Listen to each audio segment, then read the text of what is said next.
Hide and seek, a Dvar Torah for Parashat Teruma. I think I've overcome a mental block. If in the past I'd approach the Mishkan Parashot with trepidation, read the verses and hope that a word would beg me to discuss it, this week I enjoyed reading the Parsha. Along the way I encountered words that sought attention, such as פעמותיו, according to Rashi, corners, and according to Ezra, feet, or אבני מילואים, which Rashi thinks are stones to fill in designated places, and Ramban thinks they're whole stones. But this week, I enjoyed just reading the Parasha, and I'll refer to it, or at least to the first verse. Those familiar with Parashat Teruma may be surprised by this last statement. After all, the first verse in the Parasha is וידבר השם אל משה לאמר, and it appears 70 times in the Torah. This is not the first or last appearance either. The fact that I dealt with the meaning of this verse in the past can also add to the surprise. And yet, I think this verse sets a significant tone to the Parsha. Let's begin by saying that Moshe's name is the only name that appears in the Parasha as an individual human being. True, he has to speak to Bnei Yisrael, and Israel is Yaakov, but Bnei Yisrael here represent the Israeli collective, not Yaakov their father. So I allow myself to exclude this phrase.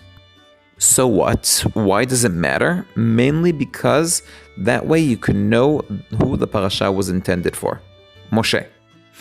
How do you know it wasn't intended for Bnei Israel? Because until Pasuk Yud, there are some commandments spoken in plural, but from that point on, almost all commandments, and there are dozens, are told to Moshe in the present singular. That is, they were intended for Moshe himself.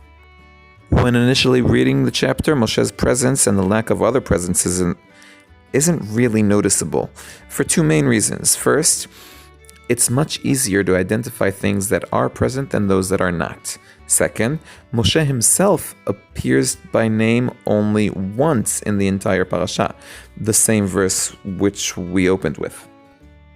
Figuring this out consisted of two main steps. The first was to think about those who I expected to see in the parasha using prior knowledge. And according to what my kindergarten teacher taught me, the Mishkan was built by Betzalel and Ahaliav, the donors were the Israelites, and those who worked in the Mishkan were the Kohanim.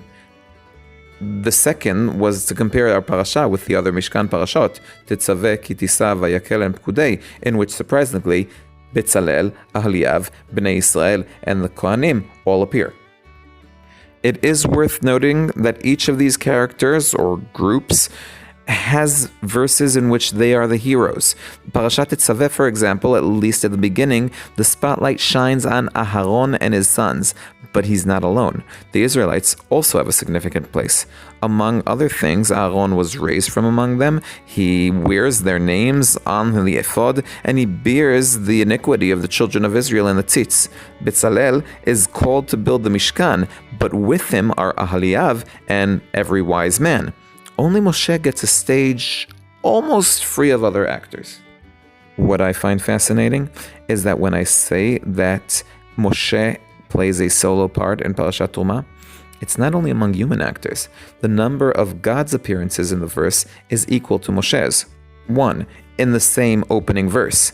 Hashem speaks to Moshe in the first verse, and from that point on, no other names are written. In comparison, Aharon has a lot of God appearances.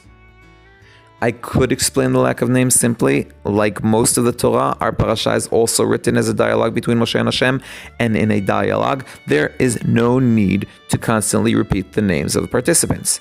Just as the laws of Parashat Mishpatim do not mention names, so the laws of Parashat Teruma don't need to mention names.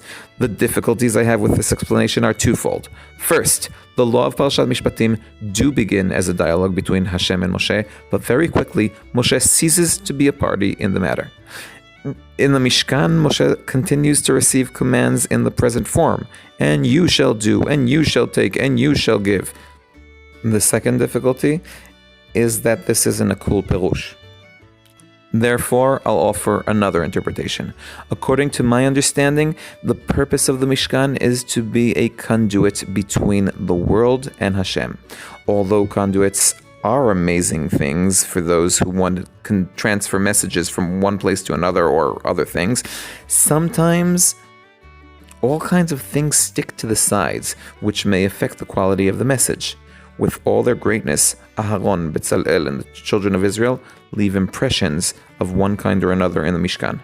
The only one who does not leave any impression is the most significant creator, who also is the most humble of men and sees the image of God. It's possible that this interpretation also explains the lack of God's name, because in a place of total cancellation, there can be no reflection. But I wouldn't strike out Hashem and Moshe's names that quickly. In the end, in Parashat Pekudei, the one that seals the building of the Mishkan, the phrase that repeats itself most is, as Hashem commanded Moshe. Did you enjoy this video? If so, please subscribe, pass it on to a friend, or you could buy my book. There's a link below. I'm Dovi Holtz, one who loves Tanakh.